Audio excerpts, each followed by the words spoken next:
Assalamualaikum warahmatullahi wabarakatuh. Bismillahirrahmanirrahim. Alhamdulillahirabbil alamin.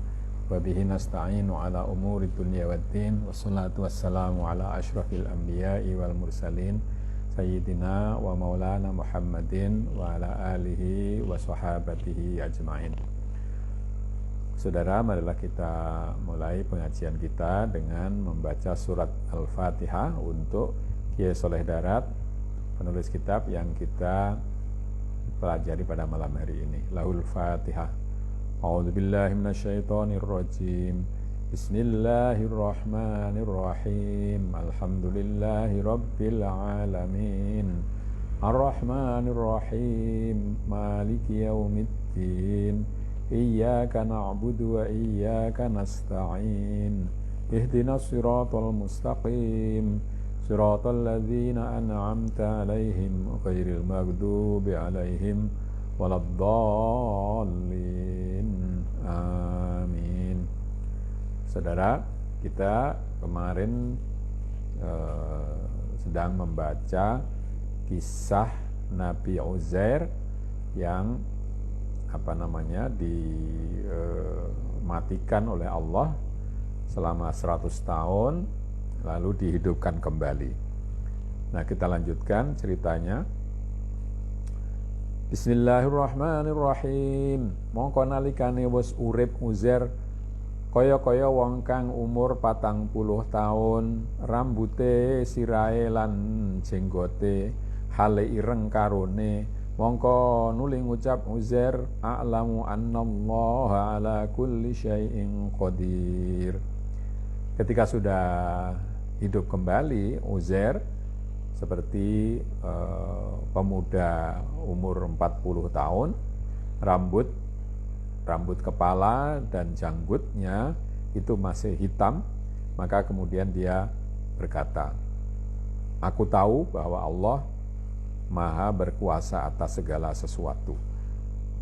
Ya.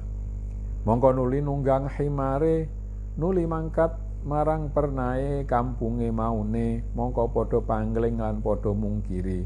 Sekabehane wong ahli kampunge mongko nuli teka ing nggone omahe lawas. Mongko ketemu wong nini-nini tuwa ingkang picak matane, karone lan lamur, ingkang menangi zamane Uzair.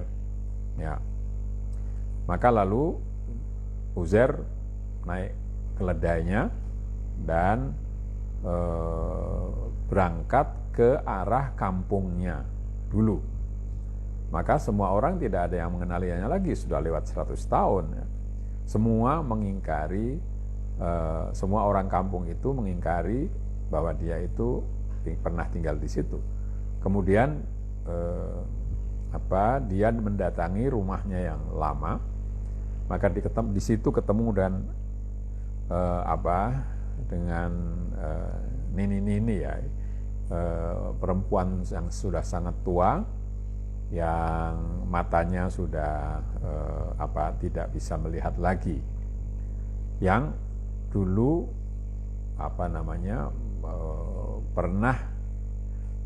yang dulu ketika Uzair ada di situ dia sudah tahu gitu ya.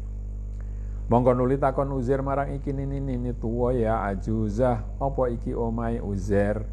Maka lalu dia bertanya kepada perempuan tua itu, wahai perempuan tua, apakah ini betul rumahnya Uzair?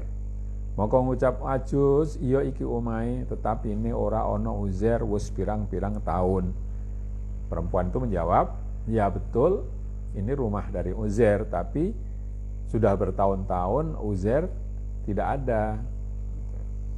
Mongko nangis ajuz, eling Uzair, mongko nuli angendika Uzair, aku Uzair, aku wis mati 100 tahun nuli nguripaken Allah Subhanahu wa taala ing ingsun. Kemudian perempuan tua tadi menangis ingat akan Uzair, maka lalu Uzair berkata, akulah Uzair, aku sudah mati 100 tahun, lalu oleh Allah dihidupkan lagi aku. Mongko ngucap ajuz, ya hadza setuhune Uzair iku wong kang mustajab dongane, yen teman-teman sira ngaku Uzair dongakno ingsun muga-muga bisa melek peninggalku lan kuat badanku supaya aku bisa ningali marang sira. Maka lalu perempuan tadi berkata, ya wahai orang yang datang, sesungguhnya Uzair itu adalah orang yang doanya dikabulkan Allah. Yang setiap doanya itu dikabulkan Allah. Kalau kau betul-betul mengaku Uzair, maka coba doakan aku agar aku bisa melihat kembali dan badanku menjadi kuat supaya aku bisa melihat Uzair, yakni kamu. Mongko nuliden usap raine antarane netra lorone, mongko sak hal melek waras dadi kuat. Mongko nuli ningali Ajus ing Uzair, mongko ngucap Ajus asyhadu annaka Uzair. Maka lalu Uzair mengusap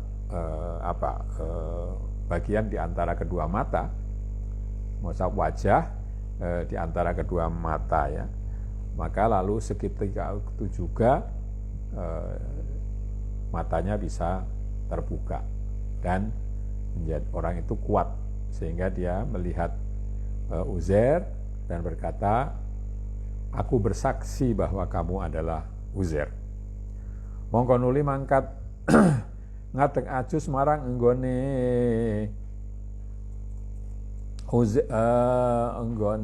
majalise Bani Israil ing hale ana ing dalem majelis kono anake Uzair lanang umure wis 120 taun.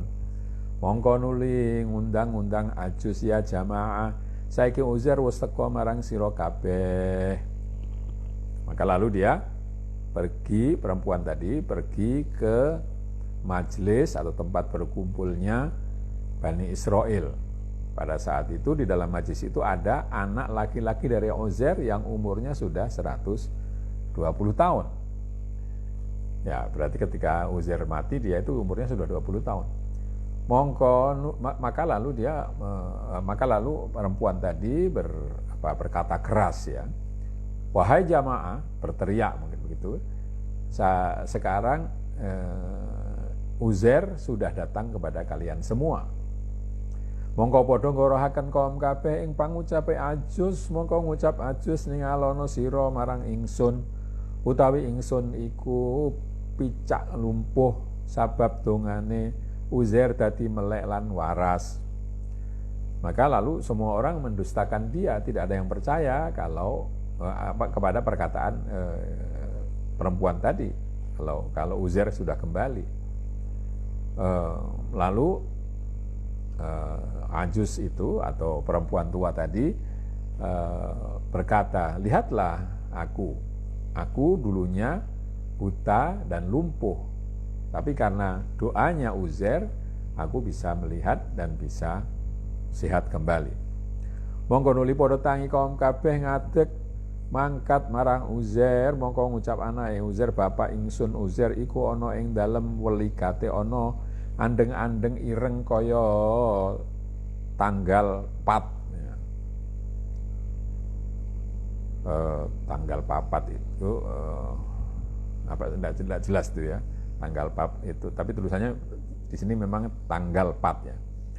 Maka lalu semua orang bangkit dan menuju ke rumah Uzair. Maka lalu anak dari Uzair tadi berkata, bapakku Uzair itu di tulang belikatnya itu ada di bagian tulang belikat, kulit di tulang belikat itu ada tai lalat hitam seperti tanggal 4. Enggak tahu maksudnya apa ini. Mongko nuli den buka mongko cocok ana andeng-andenge lan ing dalem iku wektu ora ana wong kang hafal Taurat, mongko iki yen temen-temen Uzair mongko yakti hafal Taurat, mongko nuli maca Uzair ing Taurat kelawan hafaz. Maka lalu dibukalah punggung atas dari Uzair dan ternyata cocok, di situ ada tai lalatnya. Dan pada waktu itu tidak ada orang yang hafal Taurat. Maka ini kalau betul-betul Uzair, demikian orang berpikir, pasti dia hafal Taurat. Maka lalu Uzair pun membaca Taurat dengan hafalan. Mongko padha ngucap kaum kabeh, Aku mbiyen den wasiati eyang ingsun wektune kaboyong Buhat Nasor setuhune kitab Taurat iku den pendem ana ing ngisore kayu anggur ing dalem luwangan. Maka lalu semua orang atau banyak orang berkata, saya dulu diberi wasiat oleh nenek atau kakek nenek kami sewaktu ditawan oleh Nebukadnezar, bahwa kitab Taurat itu dikubur di bawah kayu anggur di dalam satu lubang. Mongko nuli den duduk, mongko ketemu, mongko nuli den mau kabalahaken kelawan hafadhi Uzair, mongko cocok ora ana ingkang sulaya. Maka lalu digalilah lubang itu dan ketemu kitab Taurat itu.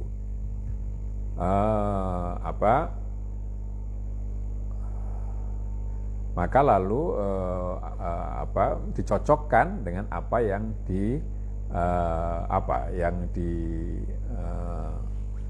hafal dengan yang terdapat di dalam tulisan tadi. Maka cocok, ternyata tidak ada yang berbeda. Ya.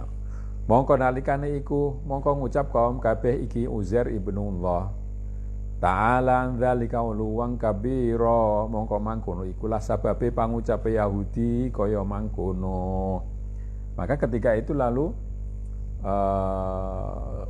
semua orang mengatakan ini adalah Uzair, anak Allah, karena mereka heran kok bisa hafal kitab Taurat yang sedemikian tebalnya itu.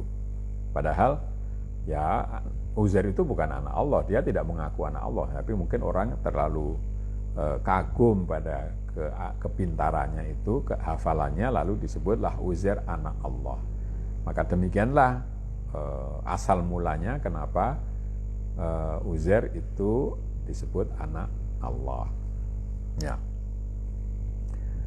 Ini ada yang mengirim pesan tadi tai lalat yang seperti tanggal 4, mungkin itu tanggal 4 hilal ya. Jadi hilal tanggal 4 artinya belum begitu tebal ya. Mungkin itu bentuknya melengkung seperti kalau pas bulan tanggal 4. Ya masuk akal juga. Mana al-isyari. Setuhune iki ayat nulak ciptane ba'dul falasifa wa ahlut tabi'ah, setuhune arwah nalikane wis copot saking jasade mongko ora ningali malih ing jasade besok dina kiamat. Ya, ayat ini menolak anggapan dari para filosof dan ahli tabi'ah. Ahli tabi'ah itu sebenarnya kalau diterjemahkan sekarang bahasa modern itu artinya ahli fisika, ya, ahli ilmu alam, bahwa roh ketika lepas dari badan itu tidak bisa melihat lagi atau tidak melihat lagi jasadnya besok di hari kiamat. Jadi tidak bisa lagi, tidak ketemu lagi gitu. Ora ana ingkang den hasyar angin roh bloko ora kelawan jasade. Jadi para filosof dan para ahli fisika tadi mengatakan bahwa nanti yang dibangkitkan itu roh saja, tidak termasuk jasadnya. Mongko keri-keri setuhune setengah saking fadlullah iku gawe dalil saben-saben urip roh ya bali jasadi urip malih kelawan isyarat setuhune Allah Subhanahu wa taala. Mateni Uzair lan himare 100 tahun. Maka lalu salah satu dari anugerah Allah adalah bahwa Allah membuat dalil bahwa setiap yang hidup, setiap roh hidup, maka jasadnya hidup juga. Nah, dengan isyarat bahwa Allah membunuh Uzair dan himarnya selama 100 tahun. Maka nuli nguripaken Allah Ta'ala ing Uzair sarta himari. Kemudian setelah itu Allah menghidupkan Uzair dan keledainya. Iku supaya padha ngalapo ibarat lan ngalapo dalil wong kang nduweni akal sampurna ing setuhune samangsa-mangsa urip Uzairur roh, mongko iya mesti urip lan tangi himaril jasad. Nah, itu memberikan isyarat agar orang mengambil pelajaran dan mengambil dalil, yakni orang yang punya akal itu supaya mengambil pelajaran dan mengambil dalil bahwa manakala Uzair roh, ya Uzair yang berupa roh itu hidup, maka pasti bangkit juga jasadnya yang diibaratkan dengan himar atau keledainya jasad. Mongko aja pisan-pisan miturut wong kang padha duweni akal ing karepe nafsul ammarah lan karepe setan lan karepe ahlul falasifa ingkang mungkir hasrul ajsad lan netepaken hasrul arwah bloko tanpa jasad kaya pandikane Allah wangdur ila himarika ila al ayah. Karena itu janganlah sekali-kali orang yang punya akal itu mengikuti kemauan nafsu ammarah, nafsu yang memerintahkan kepada keburukan, dan kemauan setan serta para filosof, ahli filsafat yang mengingkari pembangkitan jasad, dan menetapkan bahwa pengumpulan nanti yang dikumpulkan di akhirat adalah roh saja tanpa jasad. Sebagai jangan mengikuti mereka karena Allah berfirman wandur ilahi marika dan seterusnya itu. Kaifa nunsizuha wa naksuha lahma, ya. Dan lihatlah himarmu, bagaimana yang tadinya berupa tulang-tulang belaka itu lalu bisa dibangkitkan kembali. Jadi yang di situ yang dibangkitkan bukan hanya roh tetapi juga jasadnya. Itu menurut tafsir dari ayat ini. Mongko tatkalane wis nyoto hasil jasad, mongko ngucap a'lamu annallaha ala kulli syai'in qadir. Maka setelah ternyata betul-betul ada pembangkitan jasad itu, maka Uzair mengatakan, aku tahu bahwa Allah maha berkuasa atas segala sesuatu. Artine wis ikrar lan wis ngimanaken yen setuhune Allah iku nguripaken Uzairur ruh lan himarul jasad. Maksudnya bahwa Uzair telah telah berikrar dan mengimani bahwa Allah itu maha menghidupkan, ya. Allah itu menghidupkan Uzair roh, menghidupkan roh dan himarul jasad, dan jasad yang merupakan kendaraannya roh. Mongko kaditene stune Uzairur roh iku ana fi maq'adi sidqin inda malikin muqtadir. Mongko ana himare Uzair lan iya iku jasade iku iya ana ing dalem jannatul ma'wa. Maka sebagaimana Uzair itu ada di tempat duduk yang benar di hadapan raja yang maha kuasa, maka himarnya Uzair atau jasadnya itu ada di dalam surga ma'wa, surga yang menjadi tempat kembali. Fali Uzairir ruhi masrobun min ku'usi tajalli sifatil jamali wal jasadi ansaqi wasaqahum rabbuhum syaraban tohuro. Kalau Uzair roh itu mendapatkan minuman dari gelas tajallinya sifatul jamal wal jalal, gelas yang berisi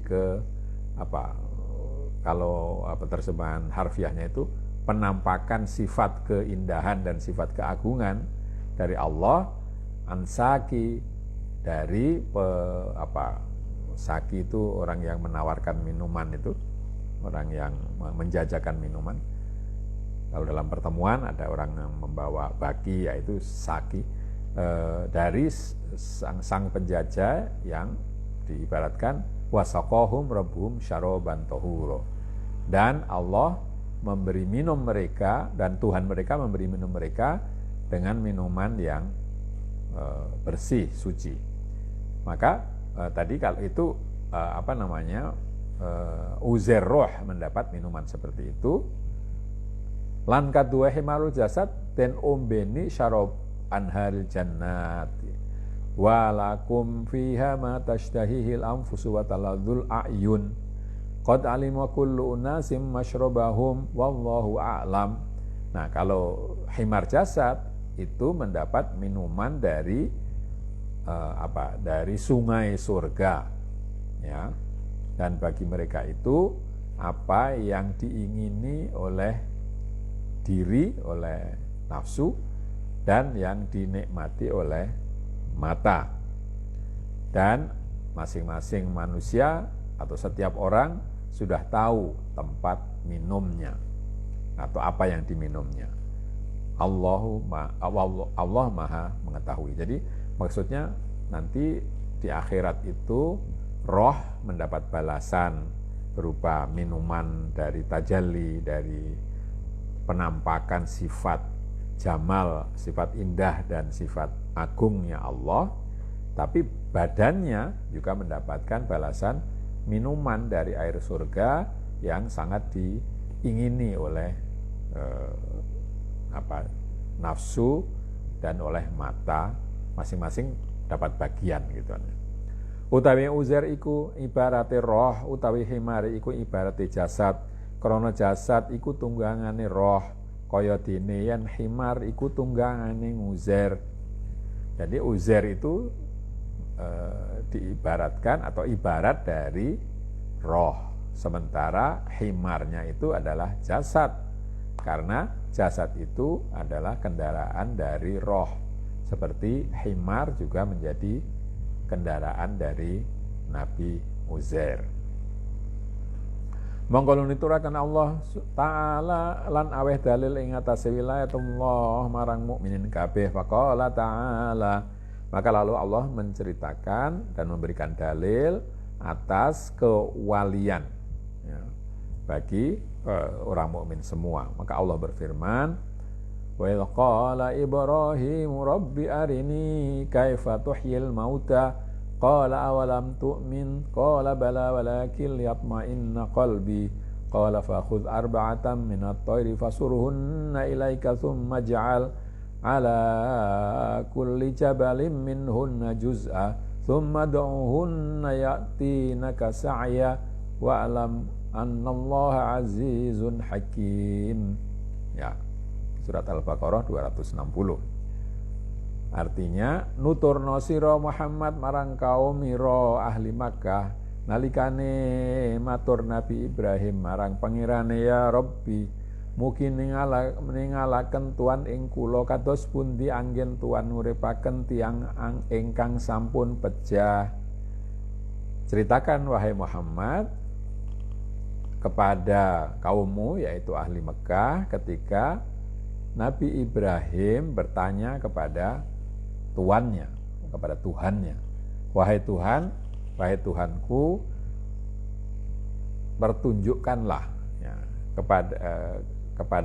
kepadaku bagaimana cara Tuhan menghidupkan orang yang sudah mati. Mongko nuli ngendika subhanahu wa ta'ala, ya Ibrahim, ana ta ora mantep sira, ana ta ora ngandel, ora percaya sira kelawan kodrat ingsun ing atase nguripi wong kang wis mati. Maka lalu Allah Subhanahu wa taala berfirman, wahai Ibrahim, apakah kamu tidak mantap atau kamu tidak percaya, kamu tidak beriman bahwa kepada kekuasaanku untuk menghidupkan orang-orang yang sudah mati. Moga matur Nabi Ibrahim, inggih sampun ngandel kula lan sampun percaya kula, tetapine anggen kula matur ing tuan mekaten puniku supados anteng tetep manah kula kelawan uning nyatane kiyambak dados kula menawi bantah kelayan kafirin dados kula waget matur kelawan keterangan nyatane. Ya. Nabi Ibrahim menjawab, ya, saya sudah percaya, saya sudah beriman Tetapi saya bertanya seperti itu kepada Tuhan agar hatiku menjadi tenang dan mantap. Karena tahu kenyataannya secara sendiri gitu, kenyataannya sendiri, melihat dengan mata kepala sendiri. Jadi nanti kalau saya berbantah dengan orang-orang kafir, saya bisa menyampaikan keterangan yang sebenar-benarnya. Mulane Allah Subhanahu wa taala ndangu marang Nabi Ibrahim, awalam tu'min iku krana supaya weruh makhluk kabeh ghoroti Nabi Ibrahim krana Allah Subhanahu wa taala wis ngudaneni Nabi Ibrahim pasti wis yakin ora nganggo syak malih ora. Allah bertanya kepada Nabi Ibrahim, apakah kamu tidak percaya? Itu untuk agar makhluk tahu bahwa apa tujuan Nabi Ibrahim, karena Allah Subhanahu wa taala sudah tahu bahwa Nabi Ibrahim itu pasti sudah yakin dan tidak akan ragu-ragu lagi mengenai hal itu. Sawise mangkono nuli ngendika Allah Subhanahu wa taala, ya Ibrahim, lamun karep weruh sira pertikele oleh ingsun nguripi barang kang wis mati, mongko ngalapo sira patang werna saking wernane manuk, mongko nuli kumpulna dadi siji.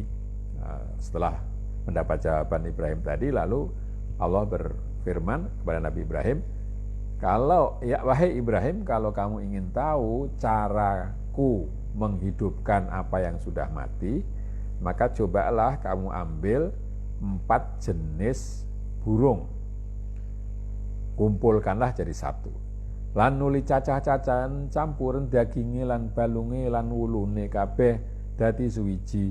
Mongko nuli andadekno sira ing iku cacahan ana ing atase saben-saben gunung bumi nira sak jus saking iku cacahan. Maka lalu potong-potonglah burung itu, campurkanlah dagingnya dan tulang-tulangnya, bulu-bulunya, semuanya jadi satu. Maka lalu kau bagilah menjadi 4 dan masing-masing bagian itu ditaruh di wilayah gunung yang ada di wilayahmu. Masing-masing satu bagian atau 1/4 bagian. Mongko nuli ngudang sira ing iku jus konen teka ing marang sira, maka yakti teka iku jus marang sira ing hale kelawan melayu gancangan. Maka kemudian panggillah itu bagian yang kamu taruh di 4 tempat tadi, suruhlah datang kepadamu, maka pasti masing-masing akan datang kepadamu dengan cepat. Waro siraya Ibrahim setune Allah iku zat ingkang agung lan menang ora ono ingkang ngalahaken. Ketahuilah wahai Ibrahim bahwa Allah itu adalah zat yang agung dan menang, yang besar dan menang. Tidak ada yang bisa mengalahkan. Apa kersane dadi lan malih hakim sekabehane gaweane bener kabeh lan ono gawene kabeh, ora kok gawe sawiji tanpa guna. Ini mungkin juga bisa dibaca gunane ya, ono gunane bisa ono gawene, tapi sebenarnya artinya sama. Iku tanpa guna iku ora. Dan Allah juga maha hakim atau hakim, yakni bahwa semua perbuatannya itu benar dan bahwa semua perbuatannya itu ada manfaatnya. Tidak menciptakan sesuatu tanpa guna. Ya, ini sedikit lagi mungkin ya, walaupun sudah hampir jam 7. Mongko nuling ngalap Nabi Ibrahim ing manuk merak lan manuk grudo lan manuk gagak lan jago. Mongko nuli den sembelih lan nuli den cacah-cacah lan nuli den sebar-sebar ana ing gununge negarane lan ngasta Nabi Ibrahim ing ndase manuk 4 iku kabeh. Maka lalu Nabi Ibrahim mengambil 4 jenis burung, yaitu merak, garuda, gagak dan ayam jantan.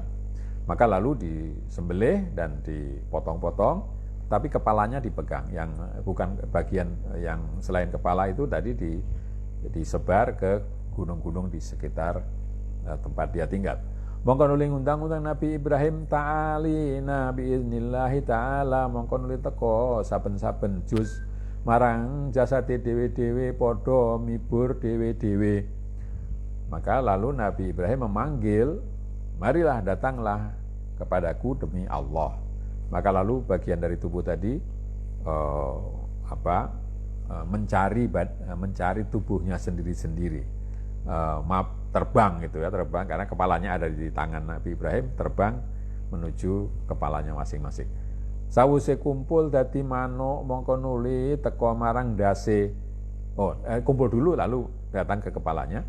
Mongko nuli den temokaken dase marang gembunge, mongko nuli padha urip kabeh biidznillah. Nah, setelah itu lalu masing-masing tubuh tadi setelah kumpul itu lalu mencari kepalanya yang ada di tangan Nabi Ibrahim dan ditemukan dengan kepalanya, maka lalu semua dari keempat burung tadi hidup kembali. Oleh perintah kelawan manuk papat iku aweh weruh marang wateke insan iku patang perkara, suwiji ujub iku watake merak, kapindo hubbul hayah iku watake nasar, kaping 3 demen hirs iku watake ghurab, kaping 4 hubbus syahawah iku watake dik. Wallahu a'lam. Ya, jadi 4 burung tadi itu menggambarkan watak dari manusia. Jadi watak manusia itu 4 yang tercela sebetulnya itu ya. Yang pertama adalah ujub. Ujub itu artinya kagum pada diri sendiri atau pamer keindahannya, yaitu wataknya merak. Merak itu pamer keindahan. Yang kedua adalah cinta kepada dunia, kepada hidup, kepada kehidupan dunia. Itu wataknya burung Garuda atau burung nasar. Yang ketiga adalah tidak pernah mau puas gitu ya. Itu adalah wataknya gagak. Sedangkan yang keempat adalah mencintai syahwat atau dorongan biologis, itu watak dari ayam jantan ya, dia betinanya bisa sebanyak mungkin ya, itu. Wallahu a'lam. Allah Maha tahu, lebih tahu dari kita semua. Ya, saya kira sampai di sini dulu untuk malam hari ini. Kita akhiri dengan bacaan hamdalah, alhamdulillahirabbil alamin. Tapi sebelum saya akhiri, saya mohon Al-Fatihah sekali lagi untuk Kiai Najib, Kiai Haji Raden Najib Abdul Qadir Krapyak yang baru saja wafat sore tadi. Lahul Fatihah. A'udzubillahi minasyaitonirrajim. Bismillahirrahmanirrahim.